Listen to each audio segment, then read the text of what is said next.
إن الله وملائكته يصلون على النبي. السلام عليكم ورحمة الله وبركاته. الحمد لله رب العالمين والصلاة والسلام على رسوله الأمين وعلى آله وصحبه أجمعين وبعد. തഫ്സീറുൽ ജലാലിനിയിലെ സൂറത്ത് യാസീനിൻ്റെ തഫ്സീർ 4-ാമത്തെ സബക്കിലാണ് നമ്മളുള്ളത്. കഴിഞ്ഞ ദിവസം അല്ലാഹു തആല ഭൂമിയിൽ കൃഷി വിളകൾ നമുക്ക് സംവിധാനിച്ച് തന്നതിനെക്കുറിച്ച്, അതിനുവേണ്ടി ഭൂമിയെ ഒരുക്കി തരികയും നദികൾ, അരുവികൾ, ജലാശയങ്ങൾ, ജലസേചന മാർഗങ്ങൾ സംവിധാനിച്ച് തന്നതിനെയും അതെല്ലാം അള്ളാഹുവിൻ്റെ ഏകത്വത്തിനെയും ഖുദ്റത്തിനെയും അറിയിക്കുന്ന ദൃഷ്ടാന്തങ്ങളാണ് എന്ന് നമ്മൾ പറഞ്ഞു. എന്തിനാണ് അല്ലാഹു തആല നമുക്കിങ്ങനെ തന്നത്? അത് അല്ലാഹു പറയുന്നു, ബിസ്മില്ലാഹിർ റഹ്മാനിർ റഹീം, ലിയഅ്കുലു മിൻ സമരിഹി. എന്തിനാണ് ഇങ്ങനെ കൃഷിവിളകളെല്ലാം നമുക്ക് അല്ലാഹു തആല സംവിധാനിച്ച് തന്നത്? നിർജീവമായ ഭൂമിയിൽ പഴവർഗ്ഗങ്ങളും ധാന്യവിളകളും എല്ലാം സംവിധാനിച്ചത് ലിയഅ്കുലു മിൻ സമരിഹി, അതിൻ്റെ വിളകളിൽ നിന്ന് മനുഷ്യർ ഭക്ഷിക്കാൻ വേണ്ടിയാണ്. അപ്പോൾ ഇതെല്ലാം ഈന്തപ്പനയാണെങ്കിലും മുന്തിരിയാണെങ്കിലും മറ്റ് ധാന്യവർഗ്ഗങ്ങളാണെങ്കിലും എല്ലാം മനുഷ്യർക്ക് ഭക്ഷിക്കാൻ വേണ്ടിയാണ്. വമാ അമിലത്തുഹു ഐദീഹിം, ഇതൊന്നും അവരുടെ കൈകൾ പ്രവർത്തിച്ചതല്ല, മനുഷ്യൻ്റെ കൈകളല്ല ഇതൊന്നും പ്രവർത്തിച്ചിട്ടുള്ളത്. ഇതെല്ലാം അല്ലാഹു തആല, ഒരു മനുഷ്യന് വിചാരിച്ചാൽ ഭൂമിയിൽ കൃഷി ഏറ്റവും കൂടുതൽ തവക്കുൽ ആവശ്യമുള്ള വിഷയമാണ്. ഒരു വിത്ത് വിതച്ചു, വിത്ത് വിതച്ചതിന് ശേഷം അത് വിളയാകുന്നു, ചിലത് വിളയാകും, ചിലത് വിളയാകാതെ പോകുന്നു. അത് കർഷകൻ വിചാരിച്ചത് കൊണ്ട് എല്ലാ ധാന്യവിളകളെയും എന്ത് പരിചരണം നടത്തിയാലും അവൻ വിതച്ച വിത്തുകൾ മുഴുവനും 100 മേനി കൊയ്യാൻ കഴിയുക എന്നത് സാധ്യമല്ല. അത് അല്ലാഹു തആലയുടെ സംവിധാനമാണ്. ഒരു കൃഷിവിള കൂടുതലാവണോ കുറയണോ എന്നുള്ളതൊക്കെ അല്ലാഹു തആല സംവിധാനിക്കുന്നതാണ്. അതുപോലെ അപ്പോൾ മനുഷ്യൻ്റെ കൈകളല്ല അത് പ്രവർത്തിച്ചത്. ഈ വിളയുണ്ടാക്കിയത്, നമ്മളൊരു മാവിൻ തൈ നടുന്നു എന്ന പ്രവൃത്തിക്കപ്പുറത്ത് ഈ മാവിൻ തൈയിൽ വളരുന്ന മാമ്പഴത്തിൻ്റെ വലിപ്പം, അതിൻ്റെ മധുരം, അതിൻ്റെ മറ്റു കാര്യങ്ങളെല്ലാം സംവിധാനിക്കുന്നത് നമ്മുടെ കയ്യിലല്ല. ഒരേ സ്ഥലത്ത് നാം നടുന്ന വ്യത്യസ്തങ്ങളായ ഫലവർഗ്ഗങ്ങളിൽ വ്യത്യസ്തങ്ങളായ രുചികൾ ഉണ്ടാകുന്നു. കയ്പുള്ളതുണ്ട്, പുളിയുള്ളതുണ്ട്, മധുരമുള്ളതുണ്ട്, ചവർപ്പുള്ളതുണ്ട്. എല്ലാം നമ്മൾ ഒരേ സ്ഥലത്ത്, ഒരേ പ്രദേശത്ത്, ഒരേ കാലാവസ്ഥയിൽ നട്ടാൽ പോലും പല രൂപത്തിലാണ് വരുന്നത്. ആരാണ് ഒന്നിൽ മധുരം നിറക്കുന്നത്, മറ്റതിൽ കയ്പ് നിറക്കുന്നത്, മറ്റതിന് നിറമാറ്റം വരുത്തുന്നത്? ഇതൊന്നും നമ്മുടെ കയ്യിലല്ല. അതാണ് പറഞ്ഞത് വമാ അമിലത്തുഹു ഐദീഹിം, ഇതൊന്നും അവർ ചെയ്തതല്ല. അവർ എന്ന് പറഞ്ഞാൽ മനുഷ്യർ, നമ്മളൊക്കെ ചെയ്തതല്ല. എന്നിട്ട് പറയുന്നു, ഇതെങ്ങനെയെല്ലാം നിങ്ങളൊന്നും ചെയ്തതല്ല. നിങ്ങൾക്ക് മുന്തിരിക്ക് മധുരം നൽകിയത്, അതിൽ പഴച്ചാറ് നിറച്ചത്, അതൊന്നും നിങ്ങളല്ലല്ലോ. എന്നിട്ടും അഫലാ യഷ്കുറൂൻ, എന്നിട്ടെന്താ മനുഷ്യൻ നന്ദി കാണിക്കാത്തത്?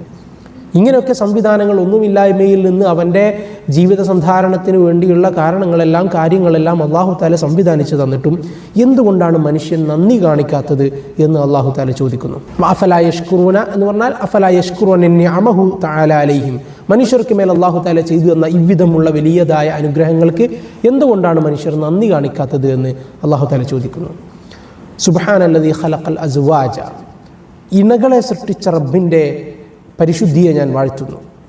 കുല്ലഹ, മുഴുവൻ ഇണകളെയും, മിമ്മാ തുംബിത്തുൽ അർളു വമിൻ അൻഫുസിഹിം. സുബ്ഹാനല്ലദീ, ഒരുത്തൻ്റെ പരിശുദ്ധിയെ ഞാൻ വാഴ്ത്തുന്നു. എങ്ങനത്തെ ഒരുത്തനാണ്? ഖലഖൽ അസ്വാജ, അവൻ ഇണകളെ സൃഷ്ടിച്ചു. അൽ അസ്നാഫ കുല്ലഹ, മുഴുവൻ ഇണകളെയും. മിമ്മാ തുംബിത്തുൽ അർളു, ഭൂമി മുളപ്പിക്കുന്ന സർവ്വസാധനങ്ങളിൽ നിന്നും. മിനൽ ഹുബൂബി വഗൈരിഹ, ധാന്യങ്ങളും അതല്ലാത്തതും ഭൂമിയിൽ മുളച്ചു വരുന്നത് എന്തൊക്കെയുണ്ടോ അതിലെല്ലാറ്റിലും അല്ലാഹു തആല ഇണകളെ സൃഷ്ടിച്ചിട്ടുണ്ട്. അല്ലാഹു തആല എല്ലാറ്റിനും ഇണകളെ സൃഷ്ടിച്ചിട്ടുണ്ട് എന്നാണ് മനസ്സിലാവുന്നത്. രാവിന് പകൽ ഇണയാണ്. അതേപോലെ തന്നെ കയറ്റം ഇറക്കം ഇണകളാണ്. എന്തിനു നോക്കിയാലും നമുക്ക് ഇണകളെ കണ്ടെത്താൻ സാധിക്കും. ആണ് പെണ്ണ് എന്ന് പറയുന്നത് പോലെ ഇണകളെ കണ്ടെത്താൻ സസ്യലതാദികളിലും മനുഷ്യരിലും ജീവജാലങ്ങളിലും വസ്തുവകകളിലും അതുപോലെ തന്നെ പ്രകൃതി പ്രതിഭാസങ്ങളിൽ പോലും ഇണകളെ കണ്ടെത്താൻ സാധിക്കുന്നതാണ്. അപ്പോൾ എല്ലാറ്റിലും ഇണകളെ സൃഷ്ടിച്ച പടച്ച തമ്പുരാൻ്റെ പരിശുദ്ധിയെ ഞാൻ വാഴ്ത്തുന്നു. വമിൻ അൻഫുസിഹിം, മനുഷ്യരുടെ ശരീരങ്ങളിലും അല്ലാഹു തആല ഇണകളെ സൃഷ്ടിച്ചു. മിനദ്ദുക്കൂരി വല്ലിനാസി, പുരുഷനും സ്ത്രീയാലും.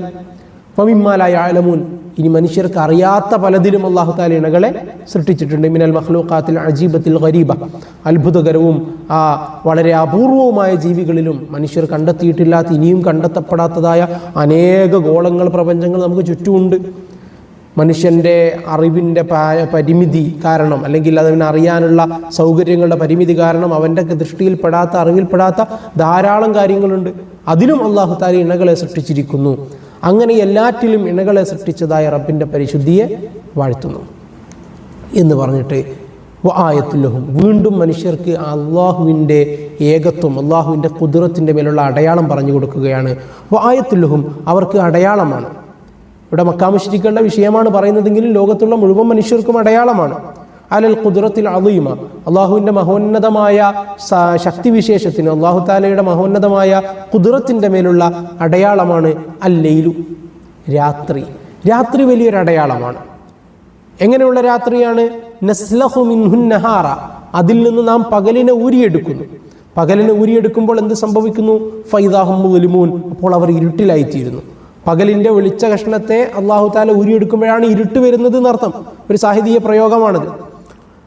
അപ്പോൾ ദാഖിലൂന ഫിൽ ളലാമി, അവർ ഇരുട്ടിലേക്ക് പ്രവേശിക്കുന്നു. പകൽ തീർന്നു കഴിഞ്ഞാൽ പിന്നെ ഇരുട്ട്. എങ്ങനെയാണ് പകലിനെ തീർക്കുന്നത്? അള്ളാഹു താല സൂര്യനെ ഒരിടത്തു നിന്ന് മറ്റൊരിടത്തേക്ക് സഞ്ചരിപ്പിക്കുന്നു.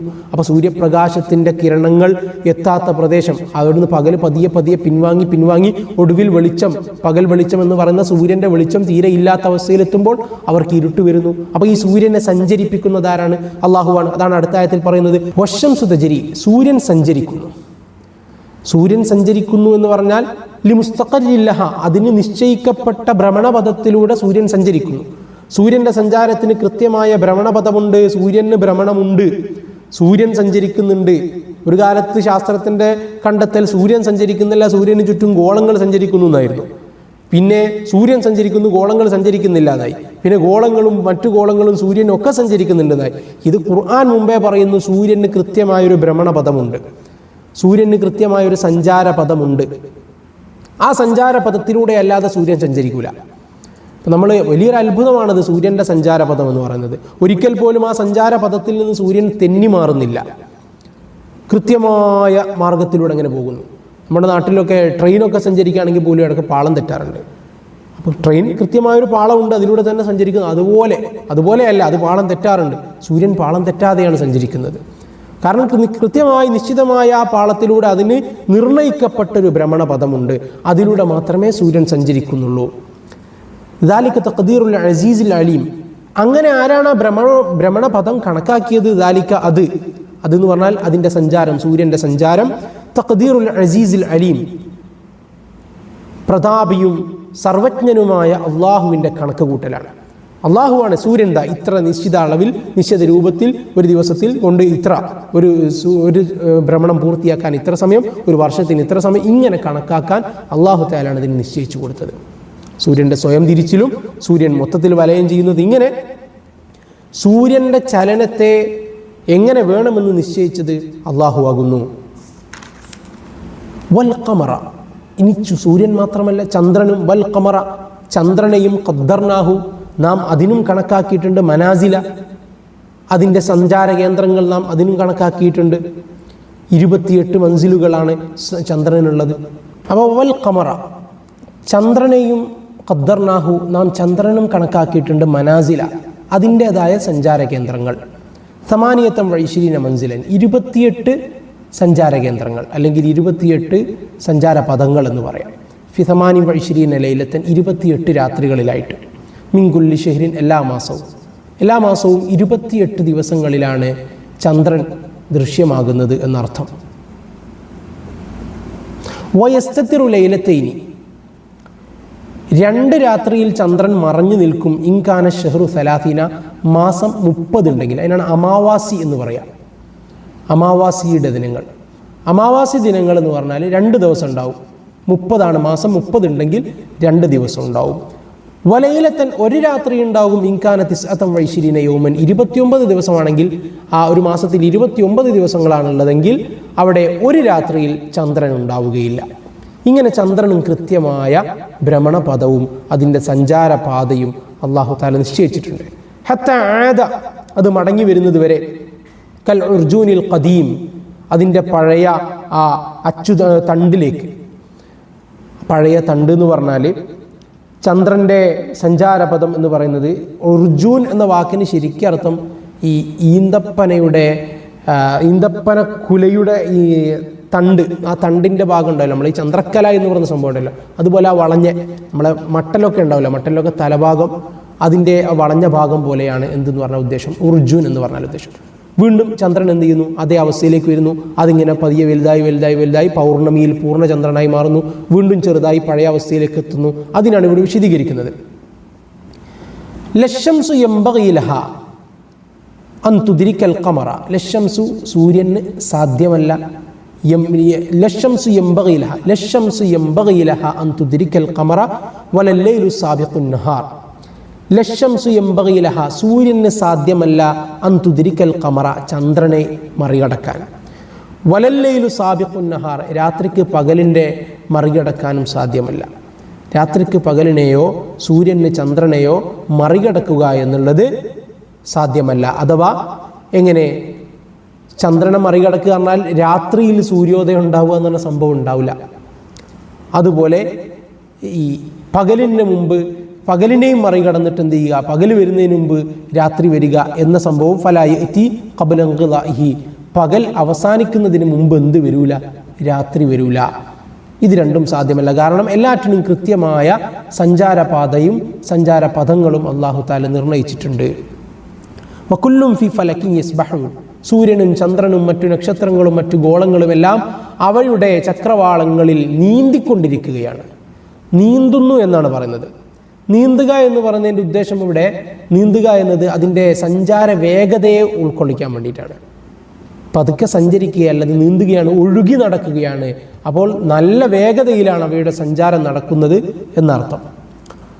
വീണ്ടും അപ്പോൾ മനുഷ്യന് കാണാൻ പറ്റുന്ന, മനുഷ്യൻ സ്ഥിരമായി അനുഭവിക്കുന്ന പലതും അള്ളാഹുവിലേക്ക്, അള്ളാഹുവിൻ്റെ തൗഹീദിലേക്ക്, അവൻ്റെ ഖുദ്റത്തിലേക്ക് നയിക്കുന്ന ദൃഷ്ടാന്തങ്ങളാണെന്നാണ് പറഞ്ഞു വരുന്നത്. വആയത്തുല്ലഹും, വീണ്ടും അവർക്ക് പരിചിതമായ മറ്റൊരു ദൃഷ്ടാന്തത്തെ പറഞ്ഞു കൊടുക്കുകയാണ്. അല ഖുദ്റത്തിന, നമ്മുടെ ഖുദ്റത്തിൻ്റെ മേലുള്ള മറ്റൊരു ദൃഷ്ടാന്തമാണ്. അന്ന ഹമൽനാ ദുർരിയത്തുഹും, നാം അവരുടെ സന്താന പരമ്പരകളെ ചുമന്നു. ഫിൽ ഫുൽക്കി, കപ്പലുകളിൽ. അൽ മഷ്ഹൂൻ, നിറക്കപ്പെട്ടതായ ചരക്കുകൾ നിറക്കപ്പെട്ടതായ കപ്പലുകളിൽ നാം അവരുടെ മുൻഗാമികളെ ചുമന്നു. ഇവിടെ അതാണ് ഉദ്ദേശം. അഥവാ നൂഹ് നബി അലൈഹി സ്വലാത്തു വസ്സലാമിൻ്റെ സമുദായത്തിലുള്ള വിശ്വാസികളെ തൂഫാൻ എന്ന മഹാപ്രളയം ഉണ്ടായപ്പോൾ രക്ഷപ്പെടുത്തിയ സന്ദർഭം കൂടി ഓർമ്മിപ്പിക്കുകയാണ്. അവരെ എല്ലാവരെയും ആ കപ്പലിൽ രക്ഷപ്പെടുത്തിയത് അള്ളാഹുവാണ്. കപ്പൽ എന്ന് പറയുന്ന സാധനം കടലിൽ മുങ്ങാതെ പോകുന്നത് ആ വസ്തുവിന് അങ്ങനെ ഒരു ശേഷി അള്ളാഹു തആല നൽകിയത് കൊണ്ടാണ്. മരപ്പലകയിൽ കൃത്യമായ രൂപത്തിൽ അങ്ങനെ വെച്ചാൽ അത് മുങ്ങിപ്പോകരുത്, മുങ്ങിപ്പോകുകയില്ല എന്ന ശേഷി അള്ളാഹു തആല കൊടുത്തത് കൊണ്ടാണ്. അതാണ് പറയുന്നത് വഖലഖ്നാ ലഹും മിൻ മിസ്ലിഹി മാ യർകബൂൻ. വഖലഖ്നാ ലഹും, അവർക്ക് നാം സൃഷ്ടിച്ചു കൊടുത്തു, മിൻ മിസ്ലിഹി, ആ നൂഹ് നബി അലൈഹി സ്വലാത്തു വസ്സലാമിൻ്റെ കപ്പൽ പോലോത്ത കപ്പൽ. എങ്ങനെയുള്ള കപ്പലാണ്? മാ യർകബൂൻ, അവർ സഞ്ചരിക്കുന്നതായ കപ്പലുകൾ, വലിയ വലിയ കപ്പലുകൾ അവർക്ക് നാം നിർമ്മിച്ചു കൊടുത്തു. എന്നിട്ട് പറയുകയാണ് വഇന്നശഅ്നുഗ്രിഖ്ഹും, നാം ഉദ്ദേശിച്ചിരുന്നുവെങ്കിൽ നമുക്കവരെ മുക്കിക്കൊല്ലാമായിരുന്നു. നാം ഉദ്ദേശിച്ചിരുന്നുവെങ്കിൽ, വേണമെന്ന് നാം വെച്ചിരുന്നുവെങ്കിൽ ആ കപ്പലിലുള്ള ആളുകളെ മുക്കിക്കൊല്ലാമായിരുന്നു. ഇന്നത്തെ കപ്പലുകൾ പോലെ തന്നെ ഇന്നത്തെ കപ്പലുകളെയും സമുദ്രത്തിൽ മുക്കണമെന്ന് അല്ലാഹു തആല വിചാരിച്ചാൽ സാധ്യമാകുന്ന കാര്യമാണ്. അങ്ങനെ മുക്കിയാലോ ഫലാ സ്വരീഖ ലഹും, അവർക്കൊരു സഹായം ഉണ്ടാവുകയില്ല. വലാഹും യുൻഖദൂൻ, അവർക്ക് രക്ഷപ്പെടാൻ കഴിയുകയും ഇല്ല. അല്ലാഹു തആല നശിപ്പിക്കാൻ തീരുമാനിച്ചാൽ രക്ഷപ്പെടുകയില്ല. അപ്പോൾ എന്തായിട്ടല്ലാതെ അവർ കപ്പലിൽ സഞ്ചരിക്കുന്നില്ല? ഇല്ല റഹ്മതൻ മിന്നാ, നമ്മുടെ ഭാഗത്തു നിന്നുള്ളൊരു കാരുണ്യമായിട്ടാണ് അവർ കപ്പലിൽ സഞ്ചരിക്കുന്നത്. അള്ളാഹുവിൻ്റെ ഭാഗത്തു നിന്നുള്ള പ്രത്യേക കാരുണ്യത്തിൻ്റെ അടിസ്ഥാനത്തിലാണ് അവർക്ക് കപ്പൽ സഞ്ചാരം, കടലിലൂടെ, പ്രക്ഷുബ്ധമായ കടലിലൂടെയും സുഗമമായി സഞ്ചരിക്കാൻ കപ്പലുകളെ യോഗ്യമാക്കിയത് അള്ളാഹുവാണ്. വമതഅൻ ഇലാ ഹീൻ, അതുപോലെ തന്നെ അവർക്ക് നിശ്ചിത കാലത്തേക്കുള്ള വിഭവങ്ങളുമായിട്ടാണ് ആ കപ്പൽ സഞ്ചാരത്തെ, കപ്പൽ മുങ്ങിപ്പോകാതെയുള്ള അതിൻ്റെ സഞ്ചാരത്തെ നാം സൃഷ്ടിച്ച് സംവിധാനിച്ചിട്ടുള്ളത്. അയിലാ യുൻജീഹിം ഇല്ലാ റഹ്മത്തുനാ ലഹും, നാം അവരോട് കരുണ കാണിക്കുന്നത് കൊണ്ടാണ് കപ്പൽ മുങ്ങിപ്പോകാത്തത്. വതംതീഉനാ ഇയ്യാഹും ബിലദ്ദാതിഹിം ഇലാ ഇൻഖിളാഇ അജാലിഹിം, അതുപോലെ തന്നെ അല്ലാഹു തആല നമുക്ക് ഈ ഭൂമിയിലുള്ള വിഭവങ്ങളൊക്കെ സംവിധാനിച്ച് തന്നിരിക്കുന്നത് കാലാകാലത്തേക്കല്ല. നമ്മുടെയൊക്കെ ആയുസ് ഒടുങ്ങുന്ന ഒരു നിശ്ചിത അവധിയുണ്ട്. ആ അവധി വരെയേ ഈ ഭൂമിയിൽ അല്ലാഹു സംവിധാനിച്ചതായ വിഭവങ്ങളുടെ ആനന്ദം നമുക്ക് അനുഭവിക്കാൻ സാധിക്കുകയുള്ളൂ എന്ന് പറയുന്നു. ഇങ്ങനെയൊക്കെ അല്ലാഹു തആല അനുഗ്രഹങ്ങൾ ചെയ്തു കൊടുത്ത ശേഷവും അവരുടെ നിലപാടുകളെക്കുറിച്ച് പറയുകയാണ്. വഇദാ ഖീല ലഹും, ഈ മനുഷ്യരോട് പറയപ്പെട്ടാൽ, ഇത്തഖൂ, നിങ്ങൾ സൂക്ഷിക്കണം, മാ ബൈന ഐദീക്കും, നിങ്ങൾക്ക് തൊട്ടു മുമ്പുള്ളതിനെ, അതെന്താ? മിൻ അദാബി ദുനിയ, ദുനിയാവിൽ നിന്നുള്ള അദാബ് തന്നെ നിങ്ങൾക്ക് വരും. കാരണം നിങ്ങളുടെ സഞ്ചാരപാതകളിൽ പല ദേശങ്ങൾ നിങ്ങൾ പോയപ്പോൾ അവിടങ്ങളിലെല്ലാം അവിടെയുള്ള പ്രവാചകന്മാരുടെ ആ സമൂഹങ്ങൾ പരിഹസിച്ച കാരണത്താൽ അവർക്ക് വന്ന ശിക്ഷകൾ എങ്ങനെയായിരുന്നു എന്ന് നിങ്ങൾക്ക് കാണാൻ മാത്രമുള്ള ദൃഷ്ടാന്തങ്ങൾ നിങ്ങളുടെ കൺവട്ടത്ത് തന്നെയുണ്ട്. അപ്പോൾ അത്തരം അദാബിനെ നിങ്ങൾ സൂക്ഷിക്കണം. വമാ ഖൽഫക്കും, നിങ്ങൾക്ക് പിറകെ വരാനിരിക്കുന്ന അദാബ് എന്ന് പറഞ്ഞാൽ മിൻ അദാബിൽ ആഖിറ, പരലോക ശിക്ഷയെയും നിങ്ങൾ പേടിക്കണമെന്ന് അവരോട് പറഞ്ഞാൽ, അങ്ങനെ നിങ്ങൾ പേടിച്ചാൽ ലഅല്ലക്കും തുർഹമൂൻ, നിങ്ങൾക്ക് കരുണ ചെയ്യപ്പെടും എന്ന് പറഞ്ഞാൽ അവരെന്ത് ചെയ്യും? അങ്ങനെയുള്ള മുന്നറിയിപ്പുകളിൽ നിന്ന് അറദു, അവർ തിരിഞ്ഞു കളയും, അവരതിനെ പരിഗണിക്കൂല, മൈൻഡ് ചെയ്യൂല. വമാ തഅതീഹിം മിൻ ആയത്തിൻ മിൻ ആയാതി റബ്ബിഹിം, എന്നിട്ട് അവരുടെ അവസ്ഥ പറയുകയാണ്. അങ്ങനെ പറയപ്പെട്ടാൽ വമാ തഅതീഹിം, അവരിലേക്ക് വരുന്നില്ല, മിൻ ആയത്തിൻ മിൻ ആയാതി റബ്ബിഹിം, അവരുടെ രക്ഷിതാവിങ്കിൽ നിന്നുള്ള ദൃഷ്ടാന്തങ്ങളിൽപ്പെട്ട ഒരു ദൃഷ്ടാന്തവും ഒരായത്തും വരുന്നില്ല. എന്തായിട്ടല്ലാതെ? ഇല്ലാ കാനു, ആ നാട്ടുകാർ, ആ മനുഷ്യരായിട്ടല്ലാതെ അൻഹാ മുഅ്രിദീൻ, ആ ആയത്തുകളെ, ആ ദൃഷ്ടാന്തങ്ങളെ, ആ അടയാളങ്ങളെ അവഗണിച്ച് കളഞ്ഞിട്ടല്ലാതെ അവരതിന് പരിഗണിക്കുന്നില്ല. എന്ത് പറഞ്ഞാലും, എത്ര പ്രവാചകന്മാർ അവർക്ക് മുന്നിലേക്ക് വന്നാലും, ഏതെല്ലാം കാര്യങ്ങളെക്കുറിച്ച് മുന്നറിയിപ്പ് നൽകിയാലും അവർക്ക് കൃത്യമായി ബോധ്യമുള്ള വിഷയങ്ങളായാൽ പോലും അംഗീകരിക്കാൻ അവർ തയ്യാറാകുന്നില്ല. അത് നമുക്ക് വരൂല എന്ന നിലയിൽ അവരതിനെ അവഗണിച്ച് മടങ്ങിക്കളയുകയാണ് ചെയ്യുന്നത്. ഇനി മക്കയിലെ മുശ്രിക്കുകളുടെ മറ്റൊരവസ്ഥ പറയുകയാണ്. വഇദാ ഖീല ലഹും, അവരോട് പറയപ്പെട്ടാൽ എന്ന് പറഞ്ഞാൽ ഖാല ഫുഖറാഉ സ്വഹാബത്തി, സ്വഹാബത്തിൽപ്പെട്ട ദരിദ്രന്മാരായ സ്വഹാബത്ത്, മക്കയിലാണല്ലോ, മക്കയിലിരിക്കുന്ന ദരിദ്രരായ സ്വഹാബത്ത് അവരിലുള്ള ധനികരായ മുശ്രിക്കുകളോട് പറഞ്ഞു, അൻഫിഖു, നിങ്ങൾ ചെലവഴിക്കൂ, അലൈന, ഞങ്ങൾക്ക്, അഥവാ നിങ്ങൾ ഞങ്ങൾക്ക് തരൂ, മിമ്മാ റസഖകുമുല്ലാഹു, അല്ലാഹു തആല നിങ്ങൾക്ക് റിസ്ഖായി തന്ന സമ്പാദ്യത്തിൽ നിന്ന് ഞങ്ങൾക്ക് വല്ലതും തരണേ എന്ന് പറഞ്ഞാൽ, ഖാലല്ലദീന കഫറു, കാഫിരീങ്ങളായ ആളുകൾ പറയും, ലില്ലദീന ആമനു, വിശ്വസിച്ച ആളുകളോട് പറയും, ഇസ്തിഹ്സാഅൻ ബിഹിം, അവരെ പരിഹസിച്ചുകൊണ്ട് പറയും. എന്താ പറയുന്നത്? അനുത്ഇമു, ഞങ്ങൾ ഭക്ഷണം തരികയോ? മൻ, ഒരാൾക്ക് എങ്ങനത്തെ ആളാണ്? ലൗ യശാഉല്ലാഹു, അല്ലാഹു തആല ഉദ്ദേശിച്ചാൽ അത്അമഹു, അവന് ഭക്ഷണം കൊടുക്കുമല്ലോ, പിന്നെ തന്നെ ഞങ്ങൾ തരുന്നത്, നിങ്ങൾക്ക് അല്ലാഹു തആല ഭക്ഷണം തരൂലേ എന്നവർ പരിഹസിച്ചുകൊണ്ട് പറയും. അതെന്താണ് അങ്ങനെ പറയാൻ കാരണം? ഫീ മുഅ്തഖദികും ഹാദാ, നിങ്ങളുടെ വിശ്വാസം അങ്ങനെയല്ലേ? നിങ്ങളുടെ വിശ്വാസം എന്താണ്?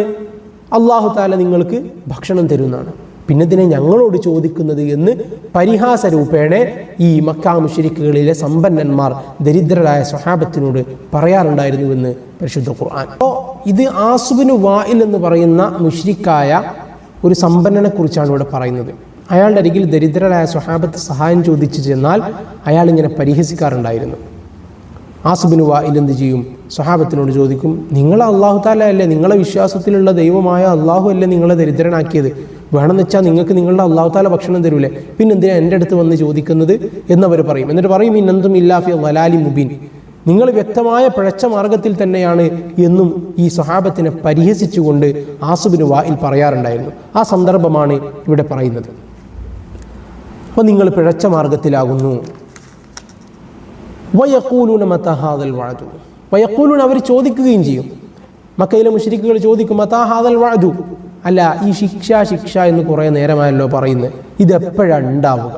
മതാ ഹാദൽ വഅദു, ഈ മുന്നറിയിപ്പ് നൽകപ്പെട്ട കാര്യം എപ്പോൾ ഉണ്ടാകും? മുന്നറിയിപ്പ് നൽകപ്പെട്ടത് ബിൽ ബഅസി, പുനരുത്ഥാനം കൊണ്ട് അല്ല പറഞ്ഞത്, മരിച്ചവരൊക്കെ പുനരുജ്ജീവിപ്പിക്കുന്നു പറഞ്ഞല്ലോ, അതെപ്പോഴാണ് ഉണ്ടാവുക?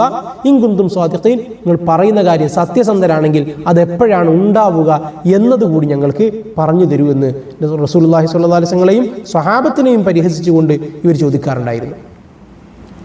മാ യൻദുറുന, അവർ പ്രതീക്ഷിക്കുന്നില്ല, ഇല്ലാ സ്വൈഹതൻ വാഹിദതൻ, ഒരു ഒറ്റ അലർച്ചയെ അല്ലാതെ. അവർക്ക് പ്രതീക്ഷിക്കേണ്ടതില്ല എന്തിനെ അല്ലാതെ? ഒറ്റ അലർച്ചയെ അല്ലാതെ.